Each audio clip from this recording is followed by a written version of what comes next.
There was no football this weekend, no NFL, no college, not even an obscure bowl game, but they're still recruiting. It's all we got. It's all we need. I'm Josh Newberg, and this is the Inside Scoop. We're going to talk some Monday morning intel with national recruiting analyst Sam Spiegelman. Let's get right to it. Our Monday morning intel today, we're hitting on five-star linebacker Sammy Brown, four-star cornerback Marcelles Williams, four-star running back James People, four-star offensive lineman Max Anderson, and four-star wide receiver Parker Livingstone. I'm going to get right into it with linebacker Sammy Brown. He's the number one linebacker in America out of Jefferson, Georgia. Looks like he's locked in a Clemson official visit. This is according to our own Chad Simmons. Sammy Brown will be visiting Clemson in June. It's the first official visit that he's locked in. UGA has been considered the favorite for the top linebacker in the state of Georgia. He was actually at UGA's second national championship celebration. That was the last time he was in Athens. The 6'2.5", 225-pound linebacker kind of has one of these battleground recruitments going on. We see, he's an in-state prospect with Georgia, but Clemson has been recruiting him. He has a great relationship with Dabo Swinney, and it's shaping up to be a two-team battle. Now, Ohio State will and should get an official visit this summer. We'll see if they can kind of get into this recruitment. Tennessee also knocking on Sammy Brown's door. But right now, we look at the top of the RPM, the recruiting prediction machine here at On3. You have Clemson surging ahead with 35.8%. Georgia sitting second at 17.6%. Tennessee, 9.2%. Now, these are numbers before the visits take place. We'll see if the RPM changes as Brown takes some more visits.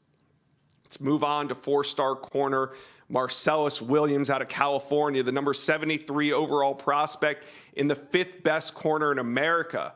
He goes 6 foot, 175 pounds. He's a USC legacy. His brother Max plays corner there. So naturally, you see UCLA and USC at the top of his RPM early on. I say early on because Oklahoma's heavily involved here. They keep recruiting him, and they're going to get him on campus next month. When the dead period ends on March 1st, we expect Marcelles Williams to take some visits, but on March 25th, he's locked in an official visit to Oklahoma. This is something we got to watch. We just got to follow the visits here. Now, of course, we think Marcelles Williams is going to stay in state, but USC, Oklahoma, and Texas are emerging as front runners. He's going to trim his list this spring before making a summer decision. Sometime in the summer, before his senior year, Marcelles Williams wants to come off the board. Now let's move into the state of Texas, and this is where we bring in Sam Spiegelman.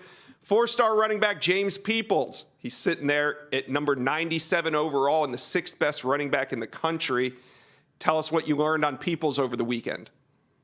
Yeah, one of the more coveted running backs from coast to coast, one of the more dynamic backs as a runner, but also in the passing game. And he's got his list of suitors. He's been a top priority for Texas and Oklahoma. Those are the two schools that have recruited him the most. They got him on campus the most. He lives in San Antonio. The first visit he's going to take out of the dead period in March is going to be a multi-day visit to Ohio State. From the look of things, Tony Alford and Ohio State have been coming really hard for James Peoples. He's got family in Youngstown, Ohio, and Cleveland, Ohio. Comes from a military family, so he's not really locked into staying in the state of Texas. And this Ohio State visit, I think, looms really large. They have him at the top of their board among their out-of-state running back targets. And this will be his first time on campus with Tony Alford. Alabama, TCU, Oregon also picking up the conversation with James Peoples more and more. They're going to get some official visits this spring and really summer. He would like to make a decision, but he's going to take his time, see his out-of-state options, and he knows that, Texas and Oklahoma are only a drive away, and they're also kind of rounding out his top three right now. All right, recruiting fans, I need you to do me a favor real quick. Like this video and subscribe to the On3 YouTube page for all the latest recruiting news and college football. Subscribe to the On3 YouTube page. All right, Sam, four-star offensive lineman Max Anderson goes 6'5", 300 pounds, comes in at number 175 overall. What are you hearing on Max? We know about Max because his older brother, Nate Anderson, was in a similar shoes, a national recruitment back in the 2020 cycle. Nate started his career at tight end. He moved to O-line and ended up getting recruited by Bill Beatenbaugh in Oklahoma. So Max is a Oklahoma legacy, but it feels like the out-of-state programs are beginning to kind of come into play, and it's going to be more of a national recruitment than maybe his older brothers. He was just at Oklahoma in January. He said he's probably been to Norman 10 to 15 times. So that's what Oklahoma has. Yet, I think his interest has been piqued by seeing his offer sheet really kind of, develop in the last couple of months. He's already locked in 2 visits this spring. He's going to go see Michigan in March. Very impressed by Michigan, getting the Joe Moore Award there twice for an offensive lineman. He knows, obviously, their success on the field, obviously academically as well. He's also locked in an April visit to go to Oregon. Obviously, Oregon just had an offensive line coach change. After Coach Clem went to the New England Patriots, but the GA behind the scenes is from the Dallas area, worked really hard to get Max that offer, and he's going to go visit. They've really formed a really great bond with Oregon along the way. And keep an eye out for Ohio State. They also offered, Coach Justin Fry was recruiting him at UCLA. When he got to Ohio State, he's probably visited Max, probably one of the most coaches, probably has seen him among coaches in the spring. So that's a visit that's in the works, hasn't scheduled it yet. But Ohio State, Michigan, Oregon, all in play for an Oklahoma legacy here. Ohio State seems to be coming into the state of Texas and just taking what they want. Winning will do that, huh? But what else does Ohio State provide to some of these Texas athletes? A lot of, when kids leave the state of Texas and they have success, no one has done it better than Ohio State. Look at Zeke Elliott, look at Garrett Wilson. Those were big names that left the state and they've had success. Quinn Ewers went to Ohio State, was committed to Texas. It's a national program. Texas is full of skill position players. So there's just too many for just Texas and TCU. It's a big state. And A&M. It's a big state, and there's a lot of elite players. Even in a down year, there's so many blue chip players in that state. So Ohio State, they're very particular. Jackson Smith and Jigba. How am I forgetting this? One of my favorites of the years. It's the way that they recruit as well. Brian Hartline is kind of front and center, but beyond that, multiple coaches on that staff have been really great in developing those relationships. If you're going to go out of the state of Texas, you better have a good relationship to lean on. And the Buckeyes have done that at a really high level in the state of Texas. All right, moving on to 4-star wide receiver Parker Livingstone. He's 6'4", 190 pounds. Now he's ranked number 290, but I watched his film. I mean, really long, can go up and get it, compete for balls. Is his recruitment on the rise right now? Absolutely. I saw him in his last regular season game of the season, and he was on my radar. But it was one of the better performances of an in-game evaluation of my entire fall at that position. And his recruitment has taken off. Steve Sarkisian was at that game that I was at. They've had an offer on the table. He visited Texas last month. Spent time talking to Arch Manning, which might be important if he picks Texas. He also spent time talking to Colton Vasek, who you and I have talked about, a guy that was committed to OU and flipped to Texas later in his recruitment, stayed in state. Parker has just coming off that visit to Texas, but he's going to go visit some national programs over the next few months. He's got family from the state of Michigan. They're big Michigan fans, and he has a Michigan offer. He's been recruited by Michigan for almost a year at this point, so they're going to go visit Ann Arbor. His grandparents are coming. His aunts and uncles are coming. It's a big visit for Parker and his family. It's always a good sign. Watch where grandma goes on these recruiting trips.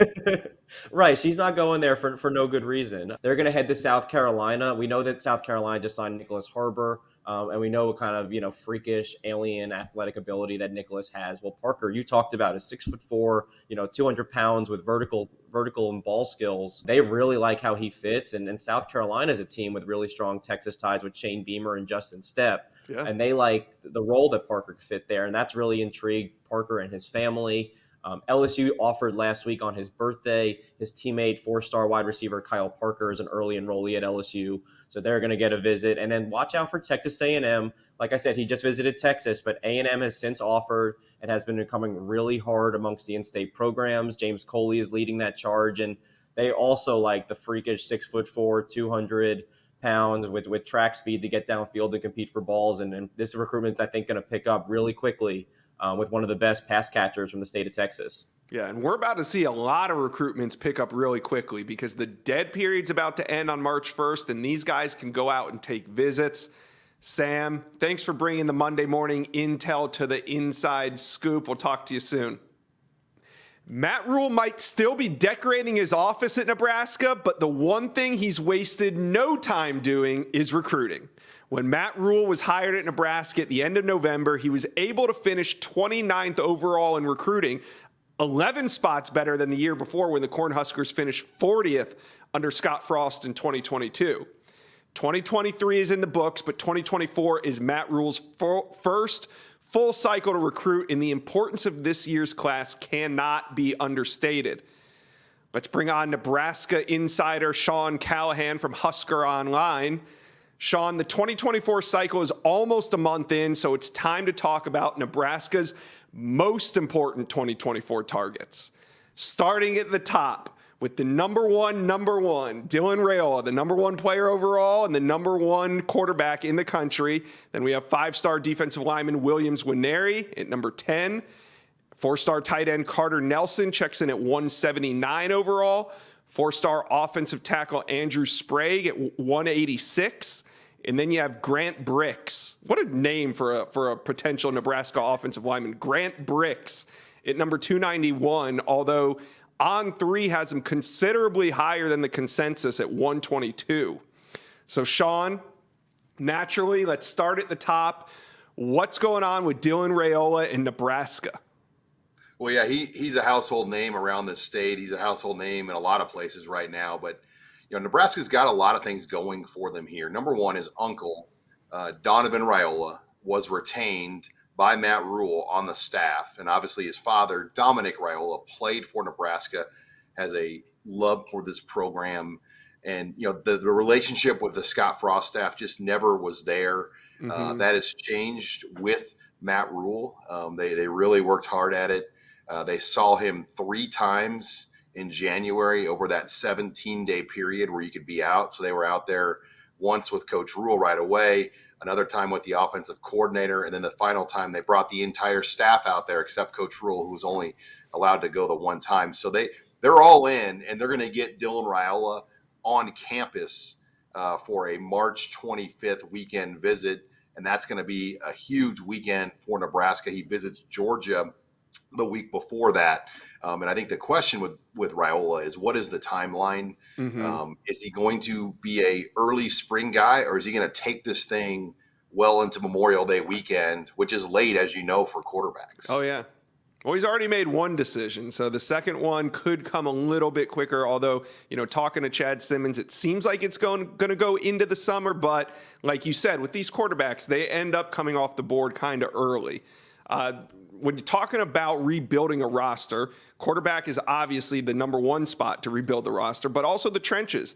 And you got Matt Rhule is recruiting 5-star defensive lineman Williams Nwaneri very hard. Number 10 overall and the number 2 defensive lineman in America. He's 6'6", 250. What's going on between him and Nebraska right now? Yeah, Nwaneri will be in Lincoln March 25th as well that weekend. And On3 has him, I believe, number 3 in our overall top 100. Yeah.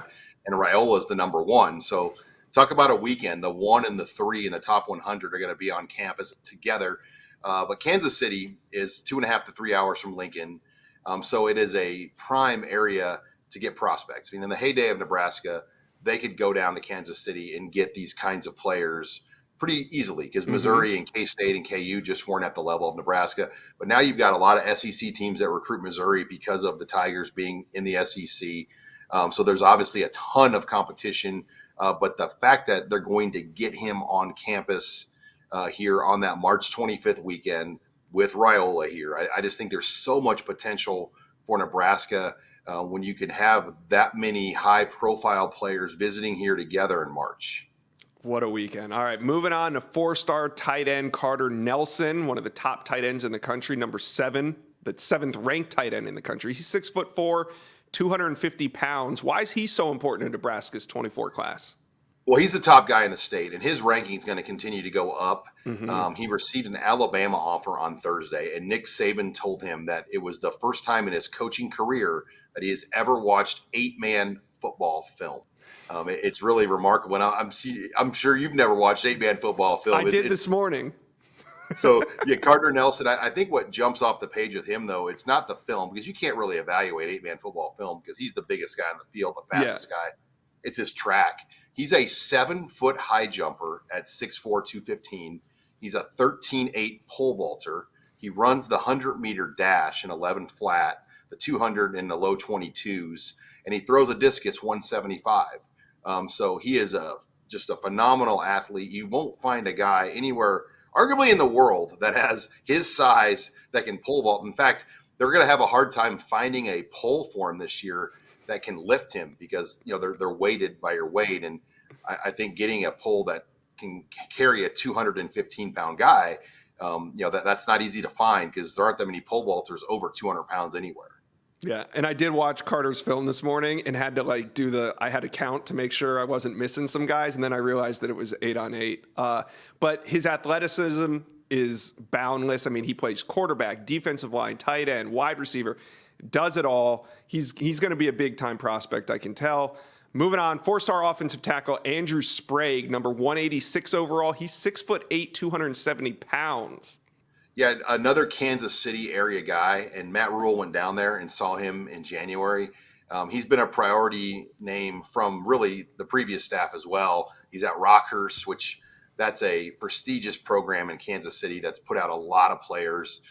They have a Nebraska connection to that staff. Kelly Donahoe, the head coach of Rockhurst, is from O'Neill, Nebraska originally, which is actually pretty close to where Carter Nelson's from.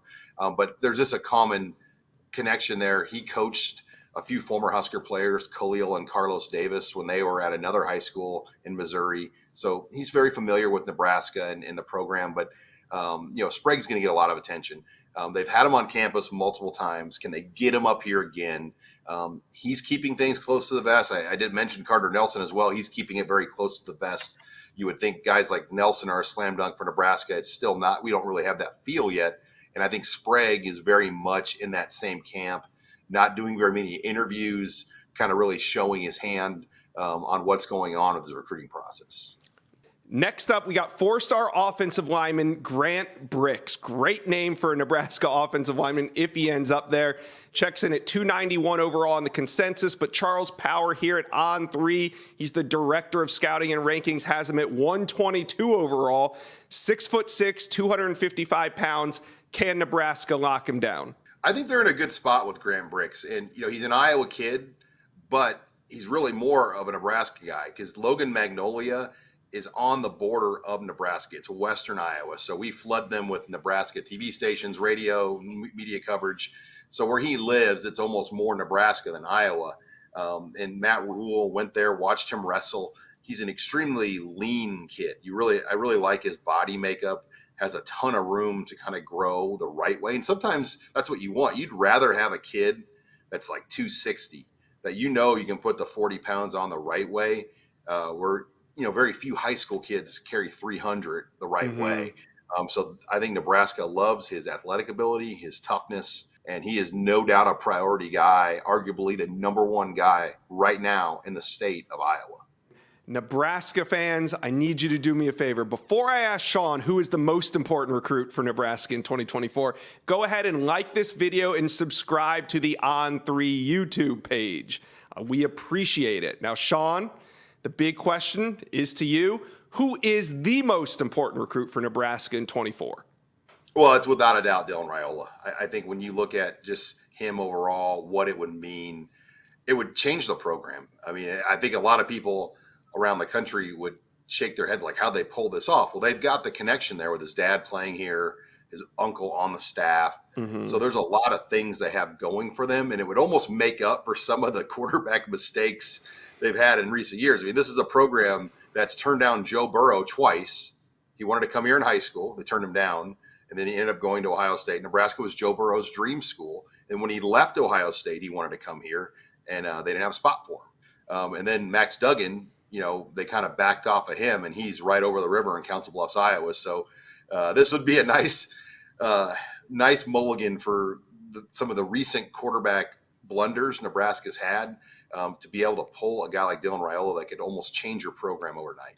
Oh, yeah, it could definitely affect the trajectory of Matt Rhule's tenure at Nebraska by landing the number one quarterback would just be what a way to start. So we'll see what happens there. But last Thursday, Matt Rhule spoke to J.D. Piquel when he was on the Hard Count, which airs live on Tuesdays and Thursdays, about how he sells Nebraska to recruits. Here, listen to the clip. If I'm a recruit watching this on YouTube or however I'm watching this, what is the pitch for you to get them to come to Lincoln and be a part of what you're building? Well, I think if they come here, it's a program that wakes up every day saying, hey, how can we make these guys better? I was in the NFL. I had guys coming into me from all different places. I've seen a lot of programs, man. It's what can you do for the program? And our program's more about what can the program do for you. Doesn't mean that we make it all about you, man. We're gonna hold you to a high standard, but we're gonna make sure you're the best that you can be academically, athletically. We want our guys to graduate. We want our guys to have great jobs afterwards. We want them to get master's degrees. We also want them to win championships, be All-Americans, get drafted, play in the NFL. That's all we care about. I mean, I've coached enough by now after 10 years. I'm really only here for the players. And so guys that want that, they want that love and that support, but also that accountability and standard. This is the right place for them. I like what he said there. Quote, it's not about what you can do for the program. It's about what the program can do for you. So, Sean, what are Matt Rhule's expectations for where the 2024 class should finish this cycle?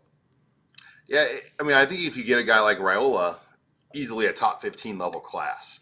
It's really hard for Nebraska to get top 10 classes just for a lot of reasons. But, they have the fewest amount of 4 and 5 stars within 500 miles of any school in the Power 5. So that's a challenge for Nebraska to have access to these players. But if you get a Raiola in this class and some of these other names we mentioned, all of a sudden that would slot Nebraska up. And I think they can contend in the top 15. They still don't have a commit yet either. And I know their number, they don't plan to obviously take as many guys as they took this past year. They took a record haul of prospects in 2023 from the portal and then the high school ranks. I know that number is going to be smaller. So what will that number be? Will it push into the low 20s? Will it be in the high teens? Like that will be something else to kind of follow what they want to do with just that overall class size. Because if you get a guy like Raiola, I think there's going to be a lot of players that would want to come to Nebraska and be a part of this class. Oh, yeah. He could be the Pied Piper of 5 stars on their way to Nebraska. It's almost that easy. All you got to do is land the number 1 recruit in America, Sean. It's almost that easy. And they've got all the connections. I mean, that's the thing. I mean, the ability to have direct access, even during dead periods, they can, have his uncle can have contact with him and they can technically come visit his uncle in Lincoln. So they've got a lot of things going for them. It's just a matter of can they gain that trust from the Raiola family that this is the place that he wants to be, because he's obviously got Georgia, USC. There's other programs like Penn State that are kind of knocking on the door, but Georgia and USC continue to be the other teams I think in play right now.